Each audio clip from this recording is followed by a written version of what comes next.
নমস্কার। গল্পের সাহিত্য ইউটিউব অডিও চ্যানেলে আপনাদের স্বাগত। আজ আপনাদের শোনাব স্বনামধন্য সাহিত্যিক বিভূতিভূষণ বন্দ্যোপাধ্যায়ের একটি অনবদ্য ছোট গল্প, জাল। ঘুরতে ঘুরতে কিভাবে আমি যে রামলাল ব্রাহ্মণের কাছে গিয়ে পড়েছিলাম তা আমি এখনো বলতে পারি না। হাজারিবাগের জঙ্গলে ঘুরছিলাম জীবিকা অর্জনের চেষ্টায়। সামান্য অবস্থার গৃহস্থের ছেলে, ম্যাট্রিক পাস দিয়ে অর্থ উপার্জনের ব্যাপারে কত জায়গায় না গিয়েছি। কে যেন বলেছিল হর্তুকি আমলকি বয়রা চালান দিলে অনেক লাভ হয়। তারই সন্ধানে ঘুরছি। রামগড় থেকে দামোদর নদ পার হয়ে ক্রমশ মালভূমির অরণ্যসংকুল পথে পথে চলেছি। জল খাবো, বেজায় তৃষ্ণা। সে পাহাড়ের আর বনের অপূর্ব শোভার মধ্যে বনজ কুসুম সুবাস ভেসে আসতে পারে বাতাসে, কিন্তু জলের সঙ্গে খোঁজ নেই। রাঁচির লাল মোটর সার্ভিসের বাসগুলো মাঝে মাঝে পাশ কাটিয়ে চলে যাচ্ছিল। এক জায়গায় একটা বড় বাড়ি দেখলাম রাস্তা থেকে কিছু দূর বনের মধ্যে। বিস্মিত যে না হয়েছিলাম এমন নয়। এই পাণ্ডববর্জিত দেশে অন্তত 2 লক্ষ টাকা খরচ করে বাড়ি করলে কে? তার আবার মস্ত বড় তোরণ, সাঁচি স্তূপের তোরণের অনুকরণে। তার উপরে হিন্দিতে লেখা ভরেচ নগর। সে কি ব্যাপার? নগর এখানে কোথায়?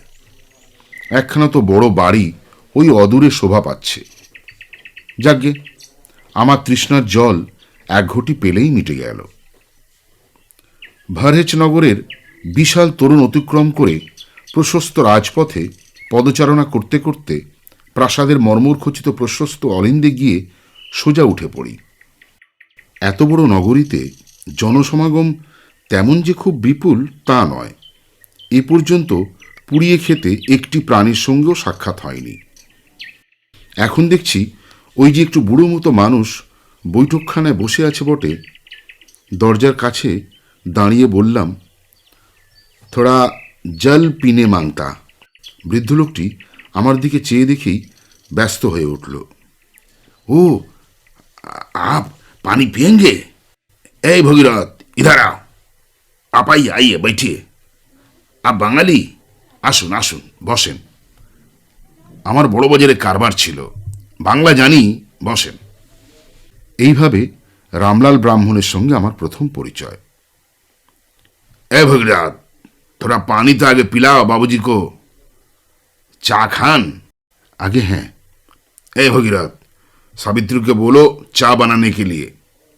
ভালো হয়ে বসুন। আপনার নাম কি আছে? আগে, আমার নাম হিতেন্দ্রনাথ কুশারি, দেশ বসিরহাট, 24 পরগনা। কুশারি? ব্রাহ্মণ আছে তো, না কি আছে? ব্রাহ্মণ, রাঢ়ী শ্রেণী। হ্যাঁ, ঠিক আছে ঠিক আছে, নমস্কার। আমিও ব্রাহ্মণ আছি। আমার নাম রামলাল ব্রাহ্মণ। দেশ এই ভরেচ নগর, বিকানির। ও, তাই বুঝি। ঠিক ধরিয়েছেন। বাঙালি জাত বড় বুদ্ধিমান আছে। কথা গিরনে সে মালুম কর লেতা হয়। এই জায়গাটা আচ্ছা লাগে। বন আছে চারদিকে, গোলমাল নেই। তুলসীজি বলিয়েছেন, দণ্ডক বনের শোভা কিরকম আছে। শোভিত দণ্ডক বন কি রুচি বনে, ডাঁতিনে ডাঁতিনে সুন্দর ধনী। কিছু বুঝলেন? দণ্ডক কাননের বড় শোভা আছে। বৃক্ষ, ফল, পাত্তিসে খুব সুন্দর। রামায়ণের কথা আছে। তা এই জায়গাটা তেমনি লাগে আমার। 150 বিঘে লিয়েছি এখানে, বহুত সুবিস্তা আছে। 30 টাকা বিঘা। বলেন কি? কেন হবে? বাঘ ভালু ছাড়া এখানে বাস করবে কে? কার জমি? সিরোহির এক মৌজাদারের, ধরতি নারায়ণ মুন্সি। পুরুলিয়ায় কারবার ভি আছে, ওখানেই থাকে। জল এলো। আমি বাইরে গিয়ে হাত মুখ ধুয়ে নিয়ে জল পান করলাম। শরীর ঠান্ডা হলো। শুধু জল নিয়ে আসার জন্য শুনলাম রামলাল ব্রাহ্মণ চাকরকে তাড়না করছে খাঁটি ঠোঁট হিন্দিতে, যার মর্ম হলো, তোমার মগজে কোনো বুদ্ধি নেই? চাবুতারায় ভদ্রলোক এলো, তুমি শুধু এক লোটা পানি, কেন এক মুঠো সুখা বুটও কি ছিল না ঘরে? এই রকম আদব শিক্ষা হচ্ছে তোমার দিন দিন। মাইজিকে কিংবা রাংধারামাইকে জিজ্ঞাসা করলে না কেন? আমি জল খেয়ে ঘরে ঢুকতেই বৃদ্ধ কথা বন্ধ করে দিল চাকরের সঙ্গে। আমার দিকে চেয়ে বললে, আর পেঙ্গে नहीं? ঠিক আছে ঠিক আছে, পান পান চলে, তবে থাকছে এখন। আচ্ছা, থোড়া মিঠাই তো খা লিজিয়ে। আরে ও সাবিত্রী। সাবিত্রী কোনো বড় মেয়ের নাম নয়। 8-9 বছরের একটি ফুটফুটে মেয়ে ঘরের মধ্যে ঢুকল, একটা থালায় 7-8টা বড় বড় লাড্ডু নিয়ে। বোঁদের লাড্ডু। লাড্ডুগুলোর চেহারা এমন লোভনীয়, গা থেকে ঘি যেন ঝরে পড়ছে। কিশমিশ বাদাম দেখা যাচ্ছে লাড্ডুর গায়ে। বৃদ্ধ আমাকে 5-6টা লাড্ডু খাইয়ে তবে ছাড়ল। ওর ভদ্রতা আমাকে মুগ্ধ করল। আমি বাইরের লোক, সম্পূর্ণ অপরিচিত, জল খেতে চেয়েছিলাম, এইমাত্র সম্বন্ধ। এবার আমি বিদায় নিতে উদ্যত হলাম। বৃদ্ধ সে কথায় কানও দিল না। আরে আরে, কোথায় যাবেন আপনি? नहीं जाइएगा आज, जंगली पथ, शेर का बड़ा डर, आज तो नहीं जाना चाहिए। শিকি, আমি যাব না? थोड़ा नाश्ता कर लेन, ডাল রুটি খান, গপসপ করুন। যাবেন, আমার মোটর আপনাকে পৌঁছে দেবে হাজারিবাগে। মোট কথা এই যে আমার সেদিন যাওয়া হলো না। বিকেলবেলা আমাকে নিয়ে বৃদ্ধ ওদের ভরহেজনগরের পশ্চিম প্রান্তে বেড়াতে গেল। কি অপূর্ব শোভা চারিদিকে! কমব্রিটাস লতার সাদা পাতার গুচ্ছ বড় বড় শালগাছের মাথায় এমনভাবে সাজানো, যেন দূর থেকে মনে হয় ওরা প্রাচীন শালতরুর পুষ্পস্তবক। পাহাড়ের পিছনে সূর্য অস্ত যাচ্ছে। নিঃশব্দে বনভূমির দূরে দূরে রহস্যময় অন্ধকার নেমেছে। বনের মধ্যে ধনেশ পাখি কুস্বরে ডাকছে। বড় সম্বর হরিণের রব শোনা গেল একবার মাত্র। কি নির্জন চারিধার! মুক্তরূপা ধরিত্রী, জ্যোৎস্না, সূর্যাস্ত ও অরুণোদয় এখানে এক একটি কাব্য। শুধুই সবুজ বনশীর্ষ, শুধুই ধূসরবর্ণ পাথরের তৈরি শিখর দেশ, অস্ত দিগন্তের সিঁদুর ছোঁয়া। রামলাল ব্রাহ্মণ বললে, এখানে বহুত জমিন আমি লিয়েছে। কলকাতা মে বড়া ধকল আর ঘিঞ্জি। এখানে জমিন নিয়ে বাড়ি করিয়েছে, কিন্তু ভালো আদমি নাই। বাঙালি লোক আনে সে হাম জমি মুফত সে দে দেंगे। আপনারা আসবেন? তা আমি বলে দেখতে পারি। हाँ, जरूर देखिएगा। 1 पैसा दाम नहीं लेंगे, 3-3 बीघा दे देंगे हर एक फैमिली को। বেশ, আপনাদের এখানে কতজন লোক থাকে? 10-12 ठो आदमी रहता है, नौकर चाकर लेकर। লোক নেই, ওই আমার বড় দুঃখ আছে। আমি বলে দেখব, আসতে পারে। অনেকে জমি তো পাচ্ছেই না, 10-20 গুণ দাম দিয়ে জমি কিনছে। 1 पैसा नहीं देने होगा, जितना जमी मांगे हम उतना ही देंगे। আপনি আসুন না, আপনি এলে 5 বিঘা জমি দেব। আমি জমি নিয়ে কি করব এখানে? অবস্থা এমন কিছু ভালো নয় যে জমি কিনে বাড়ি করব। কাকে নিয়েই বা ঘর পাতব? আমি হচ্ছি ভবঘুরে ক্লাসের লোক, জমি বাড়ি আমার জন্য নয়। কথাটা বলেই ফেললাম।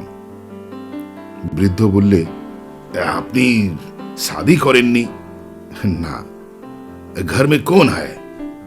কাকা আছেন, তার ছেলেরা আছে। মা বাপ ভি নেই হ্যায়? কিছু না। তো এখানে কোথায় যাচ্ছেন? কোথাও না, ব্যবসা করব বলে দেখে বেড়াচ্ছি। রামলাল হেসে বললে, হ্যাঁ, কুচু কুচু লেখাপড়া তো জানেন? হ্যাঁ, তা জানি। ব্যাস, তবেই মিটে গেল তো। আপনি আমার এখানে আসুন, সমঝা? কি সমঝাবো? এখানে কি করে থাকবো? থাকলে পিঠ চলবে কোথা থেকে? খাবো কি? বৃদ্ধ হো হো করে হেসে উঠে বলল, খাবার কুছ তকলিফ নেই হবে, আমি খেতে দেবো। আপনাকে আমি রেখে দেবো এখানে, মৌজ মে থাকবেন, খাবেন। आज से रह जाइए, बड़ो खुशी होबो। दो मना मत कीजिए, एक ठो घर आपको हम दे देंगे बासों के लिए, থাকতেই হবে আপনাকে।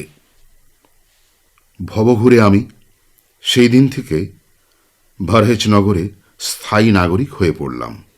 বৃদ্ধ রামলাল ও আমি কখনো বৈঠকখানায়, কখনো বনের প্রান্তে বসে ভবিষ্যতের ছবি আঁকতাম। ভরেজনগর মস্ত জায়গা হবে। এখানে হবে সিমেন্টের কারখানা, ওখানে হবে কাঁচের কারখানা, এখান দিয়ে রাস্তা বেরোবে, বাসিন্দা ভদ্রলোকদের জমি ওই দিকে হবে, কোনো কোনো জমিতে তরিতরকারির আবাদ হবে ইত্যাদি। সবটাই আকাশ কুসুম। কেউ আসবার কোনো আগ্রহ দেখালো না এখানে, দেখাবেও না, তা আমি বেশ বুঝলাম। ক্রমে আমি এদের পরিবারের সব খবর জানলাম। রামলাল ব্রাহ্মণের 3টি পুত্র। কলকাতায় ওই বৃদ্ধের বড় কারবার ছিল, সেসব বেচে দিয়ে এই ভরেজনগরের পত্তন হয়েছে। ব্যাংকে এখনো অনেক টাকা। ছেলেরা কেউ রাঁচি, কেউ বিকানিরে থাকে। বড় ছেলের পুত্র দরিরাম এই ভরেজনগরেই বাস করে। সাবিত্রী বলে ছোট্ট খুকি তারই মেয়ে। পুত্রবধূর নাম অনুসুয়া, খুব মোটা। মাঝে মাঝে ঝোলা ঘুমটা দিয়ে মোটরে কখনো রাঁচি, কখনো হাজারিবাগ যায়। রামলালের স্ত্রী নেই, অনুসুয়া বাই খুব সেবা করে। আরও 3-4টি নাতি নাতনি আছে, তারা ঠাকুরদাদার বড় একটা ঘেঁষ নেয় না। অনুসুয়া বাই আমাকেও আড়াল থেকে বেশ আদর যত্ন করে, সেটা আমি বুঝতে পারি। লোক এরা খারাপ নয়। ঘি, পুরি, চাটনি, বড় বড় লঙ্কার আচার, বজরা রুটি, হালুয়া কিশমিশ মিশ্রিত। দুধ খুব খেয়ে 15 দিনের মধ্যে আয়নায় নিজের মুখ আর নিজে চিনতে পারি না। একদিন খেতে বসেছি, অনুসুয়া বাই আড়াল থেকে বলে পাঠালো, আমি অত কম খাই কেন? আমি বললাম, সে কি, কত খাবো, খুব খাচ্ছি। খবর এলো, না, রাত্রে ওই কখানা পরোটা খেয়ে মানুষ বাঁচে, আরো বেশি করে খেতে হবে। মাসিমাকে বলো তার কথার ওপর আমি কথা বলতে পারি নে, তিনি যা বলবেন আমি তাই করব। বাঙালিরা খুব মছলি খায়। এখানে মছলি যখন মেলে না, তখন দুধ ঘিউ তার বদলে খুব খেতে হবে। যতটা পারি নিশ্চয়ই খাবো। অনুসুয়া বাইয়ের যত্ন আমি ভুলব না। যদিও কখনো আমার সামনে সে বেরোয়নি, তবু আমার সব রকম সুখ সুবিধা আড়াল থেকে এমন তদারক করতেও আমি কাউকে দেখিনি। এরা সত্যি একটি অদ্ভুত ভালো পরিবার। এই ধরনের মানুষের দল যে এই স্বার্থপর পৃথিবীতে এসব দিনেও বর্তমান আছে তা জানতাম না। আমাকে ওরা জমি দিয়ে বাস করাবে, আমার উন্নতি করে দেবে। রামলাল ব্রাহ্মণ এসব আশ্বাস কত দিত আমাকে। রামলালের স্বপ্ন ভেঙে দিতে আমার কষ্ট হতো। আমি বেশ দেখতে পেতাম ভরেজনগরের পরিণাম। এই বুড়ো যতদিন বেঁচে ততদিনই এই নগরীর আয়ু। তারপরেই এই ভরেজনগরের রাজপথে ছোটনাগপুর অরণ্যের নামকরা বাঘের দল বায়ু সেবন করবে। অরণ্য তার পূর্ব অধিকার পাবার পত্তন করবে। ওর ছেলেরা বিলাসী যুবক। এই জঙ্গলের মধ্যে এসে বাস করবার জন্য তাদের রাত্রে ঘুম হচ্ছে না। কেউ এসে এখানে বাইরে থেকেও বাস করবে না, কারণ যারা আসবে তাদের উপজীবিকা হবে কি এই নির্জন অরণ্যে? ভরেজনগর তো তাদের খেতে দেবে না। রামলালের মতো ব্যাংকে টাকাও থাকবে না তাদের। এই প্রস্তুর সংকুল মালভূমিতে চাষবাস করবে কিসের? আর যারা সত্যি রামলালের মতো ধনী, তারা শহরে শত সুখ বিলাসের মোহ কাটিয়ে এই পাণ্ডববর্জিত স্থানে আসতে যাবে কেন? ওর ছেলেরাই তো আসে না। রামলাল মাঝে মাঝে আমায় বলে, তোমার কি মনে হচ্ছে লোক কতদিনের মধ্যে এখানে হবে? শীঘ্রই হবে। আরে একজন গৃহস্থকে কতটা জমি দেওয়া দরকার বলো তো? কতটা মোট জমি আপনার? 150 বিঘা। দরকার होने से और बंदोबस्त करेंगे। ধরুন 5 বিঘে। 3 বিঘা हम ठीक किया। জলের কি ব্যবস্থা হবে? इंदिरा में इलेक्ट्रिक और पाम बसा देगा। तमाम जगह में पानी सप्लाई होगा। कुछ भी नहीं, वो सब ठीक हो जाएगा। ঠিক আছে, তোমায় সব দেখাশোনা করতে হবে। হ্যাঁ, নিশ্চয়ই করব, আনন্দের সঙ্গে করব। এই ধরনের কথা প্রায়ই হতো। মুখে যাই বলি, বুড়ো রামলালের জন্যে আমার দুঃখ হয়। মনে যা আসে কখনো মুখ ফুটে প্রকাশ করতে পারিনি। অনুসুয়া বাই একদিন খাবার সময় বলে পাঠালে, থোকা ফলের তরকারি খাবে? সে আবার কি? বিকানিরে হয়। শুকনো ফল দেশ থেকে এসেছে, ভিজিয়ে রেখে তরকারি হবে। খেয়ে দেখো, খুব ভালো। মাসিমা যখন বলছেন, নিশ্চয়ই খাবো। ওদের তরকারির কোনোটাই আমার ভালো লাগে না। অন্য ধরনের রান্না, বাংলাদেশের মতো খেতে নয় কোনোটাই। তবে ঘি আর দুধের প্রাচুর্যে সব মানিয়ে যেত। দিন কতক পরে ভাবলাম, এখানে বসে বসে খাচ্ছি কেন? এদের কি উপকার আমি করছি এর বদলে? ওরা আমায় যে কাজের জন্য রেখেছে সে কাজ কোনোদিনই তো হবে না এদের। রামলালকে বললাম, আমি কি করব বলুন? अरे काम का वास्ते घबराओ मत, काम मिल जाएगा। সাবিত্রীকে কেন পড়াই না? की पढ़ाबे? ইংরেজি, বাংলা। हाँ, वो होने से बहुत अच्छा, पढ़ाओ। অনুসুয়া বাই খুব খুশি। মেয়েকে খুব সাজিয়ে গুছিয়ে আমার কাছে পাঠিয়ে দিল। আমি মন দিয়ে তাকে পড়াতে শুরু করি। মুখে মুখে ইতিহাস শেখাই, গ্রহ নক্ষত্রের কথা বলি। সাবিত্রী তেমন বুদ্ধিমতী নয়, পড়াশোনার দিকে মন নেই তার। অনিচ্ছার সঙ্গে বসে বসে কথা শুনে যায়, শুধু ঘাড় নাড়ে। ওদের একটি ছেলের একবার অসুখ হয়েছিল। রাঁচি থেকে ডাক্তার নিয়ে এলাম, ওষুধ নিয়ে এলাম, নানা রকম চেষ্টা করি ওদের সেবা করতে। সারা বছর এইভাবে কেটে গেল। ভরেজনগরের জনসংখ্যা আমি এসে সেই যে বাড়িয়েছিলাম তারপর আর বাড়ল না। একদিন অপূর্ব জ্যোৎস্না রাত্রে নগর তোরণের পাশে প্রস্তর বেদিকায় বসে আছি আমি একা। এমন সময় দেখি অনুসুয়া বাই প্রশস্ত রাজপথে পদচারণা করতে করতে তরুণের কাছে এসে আমায় দেখে থমকে দাঁড়িয়ে থতমত খেয়ে গেল। আমি বেদি থেকে উঠে দাঁড়িয়ে নমস্কার করে বললাম, মাসিমা। অনুসুয়া হিন্দিতে বললে, এখানে একা বসে যে? এই একটু বসে আছি। খাওয়া হয়েছে? পেট ভরেছে তো? দেখুন তো, আপনি প্রায় অমন বলে পাঠান, আমার লজ্জা করে। এখানে আছো, তোমার মা নেই কাছে, আমাদের তো দেখতে হবে না। মায়ের জাত আপনারা, ঠিক কাজ আপনাদের। শাদি করনি কেন? কি খাওয়াবো বলুন? আমি তো আপনাদের দয়া খেয়ে বেঁচে আছি। বেটা, এরম কথা বলো না, শুনলে কষ্ট হয়। তুমি কি আমাদের পর? আমাদের ঘরেরই তো একজন। সে আপনাদের দয়া। কিছু না বেটা, তোমাকে শাদি দিয়ে এই ভরেজনগরে বাস করাবো। আবার সেই আকাশ কুসুম, আবার ভরেজনগরের কথা। ওদের মন কি সুন্দর! কত জায়গায় গেলাম, এদের মতো মন কোথাও পেলাম না। অনুসুয়া বাই হেসে চলে গেল। আমাকে বলে গেল, ঠান্ডায় আর বেশিক্ষণ বসে থেকো না, বুখার এসে যাবে। তাছাড়া এত রাত্রে ফটকের বাইরে বসে থাকো নিরাপদ নয়, বাঘ না আসে, ভালুক আসতে পারে। আমি পেছন থেকে ডেকে বললাম, শুনুন ও মাসিমা, বাঘ দেখেছেন এখানে কোনোদিন? 2-3 দিন, বড়কা বাঘ। রাঁচি থেকে আসবার পথে দেখেছি, মোটরের হেডলাইটের সামনে। ওই ফটকের বাইরেই এই রাস্তার উপরে সন্ধ্যের পর দেখেছি। তুমি চলে এসো, শোনো আমার কথা। আচ্ছা আচ্ছা, যাচ্ছি, এক্ষুনি যাচ্ছি। অনুসুয়া চলে গেল, কিন্তু আমি তখনই উঠতে পারলাম না। নির্জন জ্যোৎস্না রাতের শোভার সঙ্গে মিশে গেল হারানো মায়ের কথা। মেয়েরা হচ্ছে আসলে মা, তারপর অন্য কিছু। কি ভালো লাগলো সে রাত্রে অনুসুয়া বাইয়ের স্নেহসিক্ত ওই সামান্য দুটি কথা। তারপর আমি একা কতক্ষণ তরুণের বহির্ভাগে সেই বেদিটায় বসে রইলাম। হুহু বাতাস বইছে, সপ্তপর্ণ পুষ্পের উগ্র সুবাস ভেসে আসছে বনের দিক থেকে। হৈমন্তী জ্যোৎস্না স্নাত এই বনান্তস্থলী স্বপ্নপুরীর মতো মায়া বিস্তার করেছে এই বৃদ্ধ রামলালের মনে, অনুসুয়া বাইয়ের মনে, সাবিত্রীর মনে। কিন্তু আমার এই বিলাস কেন? ওরা বড় লোক, ওদের সব সাজে, সব মানাবে।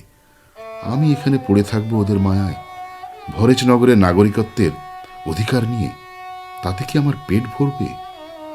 বাড়িতে আমার আত্মীয় স্বজন আছে, আমায় বিয়ে থা করে সংসার করতে হবে। মেয়ের বিয়ে, ছেলের পৈতে, ছেলে লেখাপড়ার ব্যবস্থা সবই করতে হবে আমাকে। এখানে দুটি বেলা শুধু উদর পূরণের জন্য পড়ে আছি। বেতনের দাবি করব কোন মুখে? কোনো কাজই তো এখানে আমি করি না, কেবল সাবিত্রীকে একটু আধটু পড়ানো ছাড়া। তার বদলে তো এরা রাজভোগ দুবেলা খাওয়াচ্ছে। যেতাম হয়তো একদিন, কিন্তু বড় জড়িয়ে পড়েছি এদের সকলের মায়ায়। বৃদ্ধ রামলাল ব্রাহ্মণকে আমার বুড়ো বাবার মতো মনে হয়। সেই রকম খামখেয়ালি, সেই রকম স্নেহশীল। সাবিত্রীকে ছোট বোনের মতো লাগে। অনুসূয়াবাই নিতান্ত সরলা মহিলা, তেমনি স্নেহময়ী। মা মারা যাওয়ার পরে এমন স্নেহ যত্ন আমি নিজের মামার বাড়ি পাইনি কোনোদিন, কাকার বাড়ি পাইনি, কোনো আত্মীয় স্বজনের বাড়িও পাইনি। অনাত্মীয় জগতের নির্মমতার মধ্যে যেতে ইচ্ছে হয় না, আর শুধু সেই জন্যই যাই করেও এতদিন যাওয়া হয়নি। অনেক রাত্রে এসে শুয়ে পড়লাম, সঙ্গে সঙ্গে গাঢ় নিদ্রা। এইভাবেই দিন কাটে। আলস্য এসে জোটে, কোনো সংকল্পই দানা বাঁধে না। কাজে পরিণত করা তো দূরের কথা। রামলাল আমায় বললে, আরে তোমায় একখানা ডেরা করিয়ে দেব। দুজনে সকালে বৈঠকখানায় বসে কথা হচ্ছিল। কেন? মানে নিজের ঘর না হলে মন টেকে না। কেন, আপনাদের ঘর কি আমার ঘর না? আরে ও তো একটা কথার কথা হলো।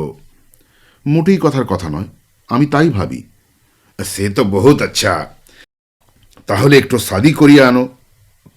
বাবারে, নিজের চলে না আবার শাদি? তুমি করিয়ে নিয়ে এসো না, আমি যতদিন আছি সব কিছু করিয়ে দেব, সে ভাবনা আমার। আমাকে এখানে বরাবর রাখতে চান? বৃদ্ধ রামলাল বিস্ময়ের সুরে আমার মুখের দিকে তাকিয়ে বললে, नहीं रहिएगा तो कहाँ जाइएगा? अरे इसको माने क्या है? তুমি তো আছো এখানেই। কেন নিজের দেশে যাব? কাহে जाएगा? জমি আমি করিয়ে দেব, घर भी तैयार करिए देव, शादी उदी करिए बहू को यहां पर लेके आओगे।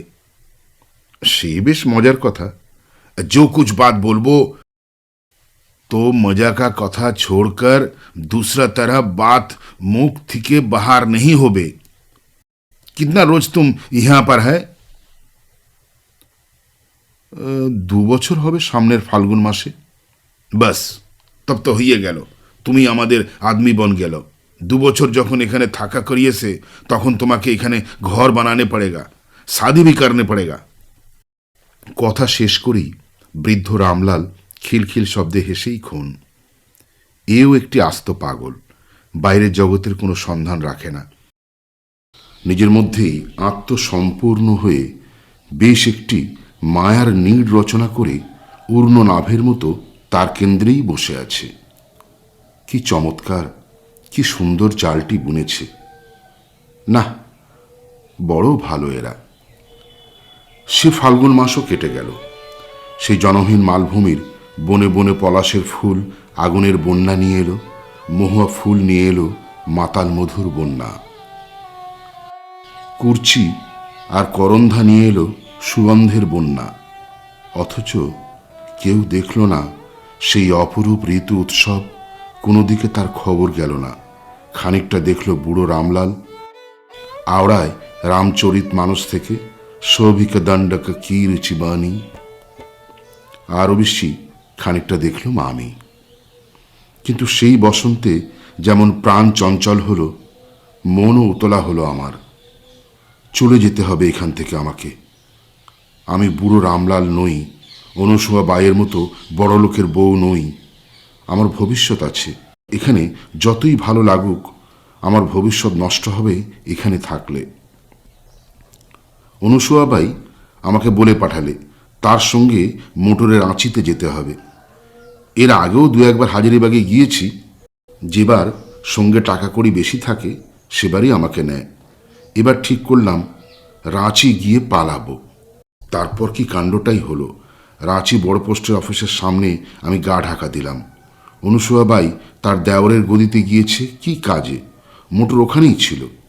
ফিরে এসে দেখলে আমাকে ওর চাকর ও ড্রাইভার খোঁজাখুঁজি করছে।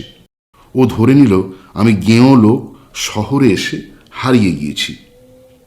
গদিতে গিয়ে জানিয়ে তোলপাড় করল। টাকা পয়সা, পুলিশ ও লোকজনের সাহায্যে রাঁচি শহর মা যেমন হারানো সন্তানকে খোঁজে, তেমনি করে অনুসূয়াবাই খুঁজলে তাদের অর্থবল ও লোকবল দিয়ে আমাকে খুঁজে বারও করল রাঁচি চক্রধরপুর সার্ভিসের বাস থেকে। এর কৈফিয়ত দিতে হলো নানা রকম বানিয়ে। ঘটনার 2-3 সপ্তাহ পর পর্যন্ত এই নিয়ে অনুসূয়ার কত কথা আমার সঙ্গে। অনুসূয়া বলতো, রাস্তা চিনতে পারলে না? না। তখন কি করলে? আমাদের গদির ঠিকানা মনে এলো না? না। আহা হা হা, তখন তোমার কি মনে হলো? আমি জানতাম না তুমি ওরকম, আর কখনো তোমাকে রাঁচি নিয়ে আসবো না। তাই তো। মোটর বাসে উঠেছিলে কেন?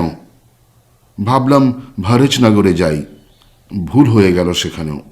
অনুসূয়াবাই ও ওরা এই ঘটনার পরে যেন আমাকে বেশি করে জড়িয়ে ধরল। আমিও ওদের আঁকড়ে ধরলাম।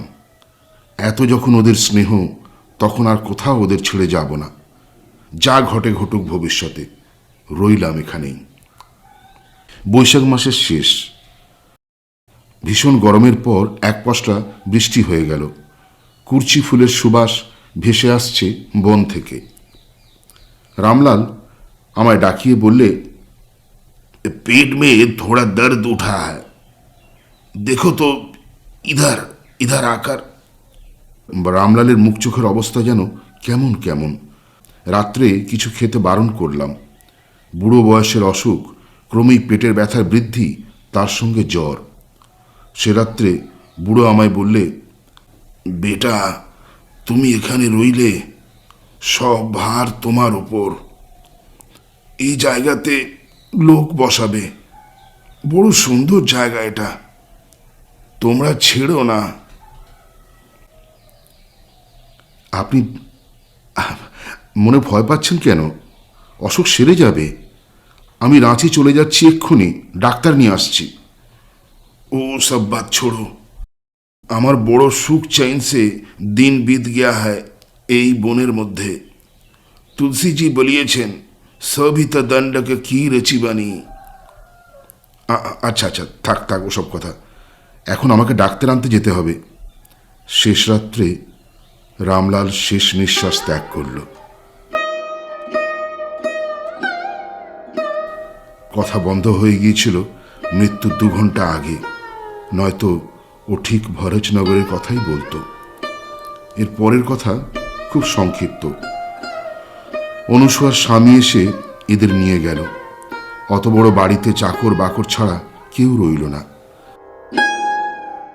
আমি ছিলাম বৃদ্ধ রামলালের মৃত্যুর সময়ের ছবি মনে করে। অনুসূয়াবাই আমাকে থাকতে বলেছিল। থাকতাম হয়তো। 2 মাস পরে ভরেচনগর বিক্রি হয়ে গেল ওদের ফার্মের দেনার দায়। বন আবার নগরীতে গ্রাস করেছে। গল্পটা শুনলেন। যদি আপনাদের ভালো লাগে তাহলে সাবস্ক্রাইব ও শেয়ার করে দেবেন।